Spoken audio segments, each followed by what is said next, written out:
Israel 25 दिनों के बाद ईरान से बदला ले लिया है, लेकिन क्या उसका बदला पूरा हो गया है? ईरान अब इजराइल पर अटैक करेगा या नहीं, ये एक बड़ा सवाल है। लेकिन इजराइल में दावा किया जा रहा है कि नेतन्याहू ने अपना अगला टारगेट चुन लिया है।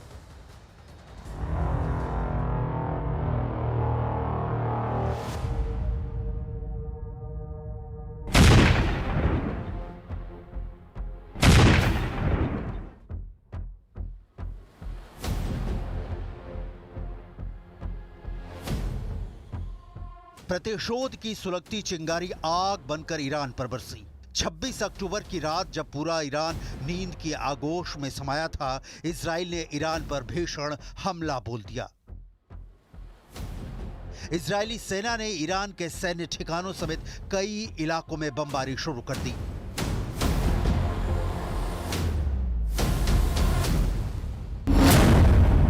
तब इजराइल के प्रधानमंत्री बेन्यामिन नेतन्याहू, जो खुद ईरान पर हमले की मॉनिटरिंग कर रहे थे, उनके साथ इजराइल के रक्षा मंत्री Yoav Gallant, army chief Herzi Halevi राजधानी तेल अवीव के एक बंकर में बैठे मौजूद थे। ईरान पर हमले का ओके बटन दब चुका था।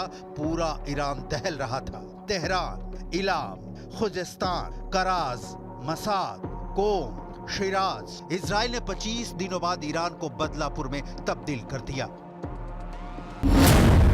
यरूशलेम पोस्ट के मुताबिक ईरान में सैन्य ठिकानों पर ताजा अटैक में 100 से ज्यादा इजरायली फाइटर जेट्स का इस्तेमाल किया गया। 2000 किलोमीटर दूर से किए गए इस हमले में F-35 फाइटर जेट भी शामिल था। इजराइल 1 अक्टूबर का जब उस पर ईरान ने 200 मिसाइलें गिराई थी, उसका बदला लेगा, ये तो क्लियर था। लेकिन कहा जा रहा था कि ये हमले अमेरिका के राष्ट्रपति चुनाव, जो कि 5 नवंबर को होने हैं, उसके बाद होंगे। इजराइल ने इसे खारिज करते हुए ईरान को दहला दिया। इस हमले में ईरान को कितना नुकसान हुआ है, कितने लोग मारे गए हैं, कितने लोग जख्मी हुए हैं, ईरान के सैन्य ठिकाने जिन्हें इजराइल ने टारगेट किया, उनका कितना नुकसान हुआ है, इसकी कोई डिटेल अभी तक सामने नहीं आई है। हमले के बाद इजराइल डिफेंस फोर्स के प्रवक्ता हगारी ने क्या कहा, सुनिए। I can now confirm that we have concluded the Israeli response to Iran's attack against Israel. We conducted targeted and precise strikes on military targets in Iran, thwarting immediate threats to the state of Israel. The Israel Defense Forces has fulfilled its mission. If the regime in Iran were to make the mistake of beginning a new round of escalation, we will be obligated to respond. Our message is clear. All those who threaten the state of Israel and seek to drag the region into wider escalation will pay a heavy price. We demonstrated today that we have both the capability and the resolve. 5 point में समझिए कि युद्ध भूमि में क्या हुआ। पहला, देर रात शुरू हुआ हमला। दूसरा, 10 से ज्यादा ठिकानों पर एयर स्ट्राइक की गई। ऑयल रिफाइनरी के पास हमला हुआ। चौथा, ईरान में सभी उड़ानों पर रोक लगा दी गई। पांचवा, सीरिया में भी बड़ी एयर स्ट्राइक की गई। इजराइल के इस हमले में IRGC यानी रिवोल्यूशनरी गार्ड्स की राशिद स्ट्रीट बिल्डिंग में जबरदस्त आग लग गई। ईरान की सेना की बिल्डिंग राशिद स्ट्रीट 154 में है।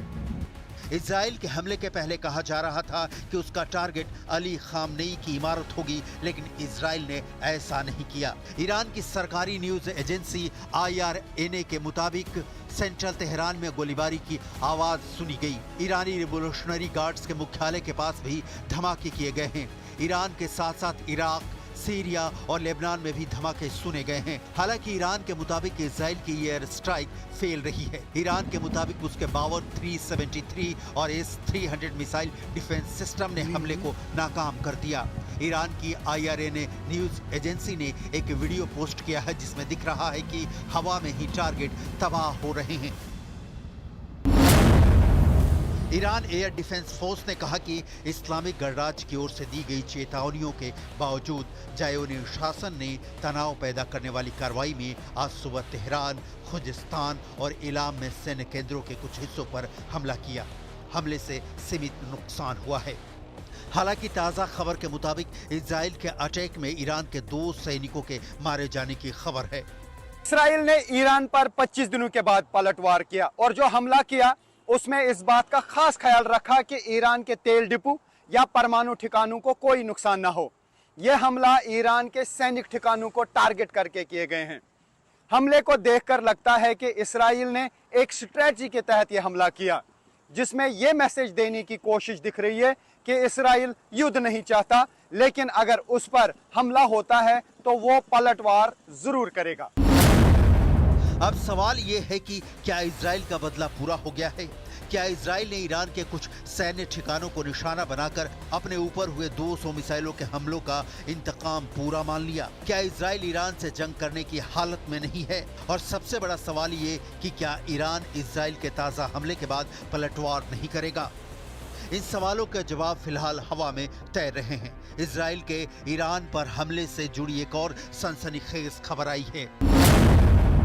स्काई न्यूज सऊदी अरेबिया ने बताया कि ईरान को हमले की जानकारी पहले ही हो गई थी। रूस ने इजरायली हवाई हमलों से पहले ईरान को चेतावनी दी थी। रिपोर्ट में कहा गया है कि इजराइल के ईरानी सैन्य ठिकानों पर हमले की घोषणा करने से कुछ घंटे पहले खुफिया जानकारी दी गई थी। इसराइल पर हमले के बाद से ही ईरान आशंका में था कि इस पर इसराइल का हमला होगा, इसलिए ईरान न्यूक्लियर ठिकानों, तेल डिपो और बाकी सेंसिटिव जगहों को पूरी तरह से महफूज करने की कोशिश में जुट गया था और बहुत हद तक ईरान इसमें कामयाब भी हुआ। ईरान पर इससे पहले भी इसराइल ने हमले किए हैं, इसलिए इसराइल के हमलों का पैटर्न ईरान के आर्मड फोर्सेस को पता है। शायद यही वजह है कि 100 फाइटर जेट से हमले के बावजूद भी ईरान को बहुत बड़ा नुकसान नहीं उठाना पड़ा। इजराइल ने हमले को ऑपरेशन डेज ऑफ रिपेटेंस यानी पछतावे का दिन का नाम दिया है।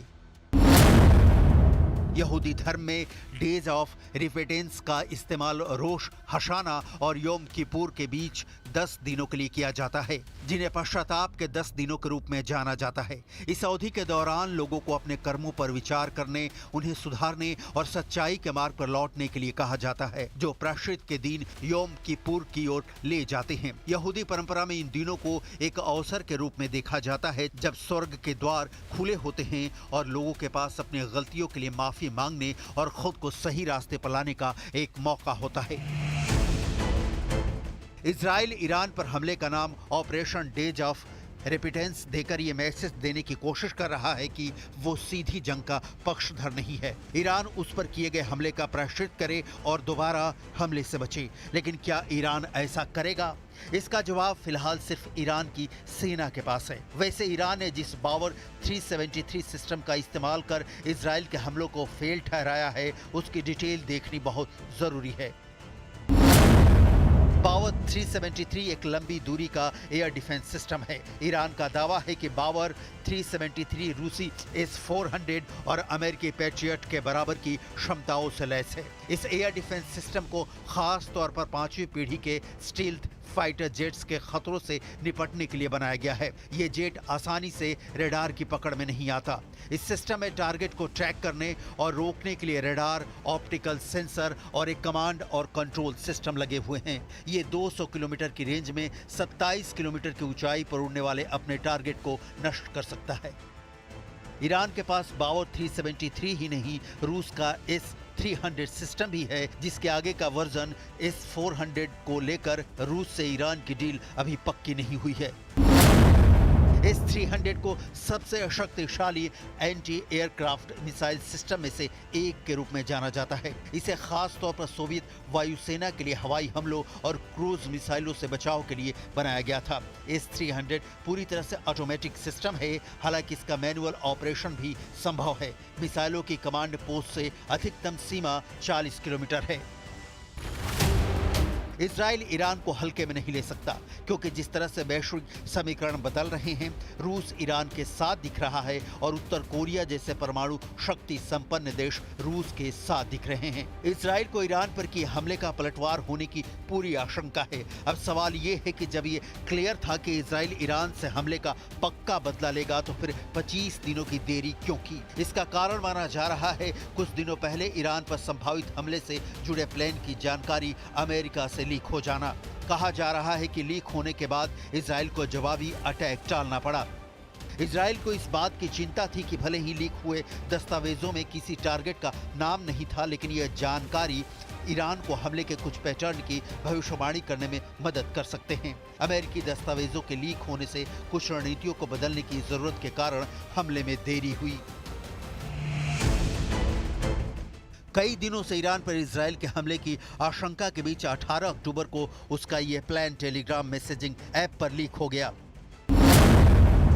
टेलीग्राम पर national geospatial intelligence agency के टॉप सीक्रेट दस्तावेज जब ऑनलाइन सामने आए तो उनमें इजरायली वायुसेना और नौसेना के प्लान के बारे में अमेरिकी आकलन का खुलासा किया गया था। 15-16 अक्टूबर की तारीख वाली ये खुफिया जानकारी विशेष रूप से अमेरिका और उसके फाइव आइज सहयोगियों के लिए थी, जो लीक हो गई। अमेरिकी जांच एजेंसी FBI ने दस्तावेजों के लीक होने की जांच शुरू कर दी है। ताज़ा हमले को लेकर फॉक्स न्यूज़ की रिपोर्ट के मुताबिक इजराइल ने हमले से कुछ देर पहले अमेरिका को सूचना दी थी।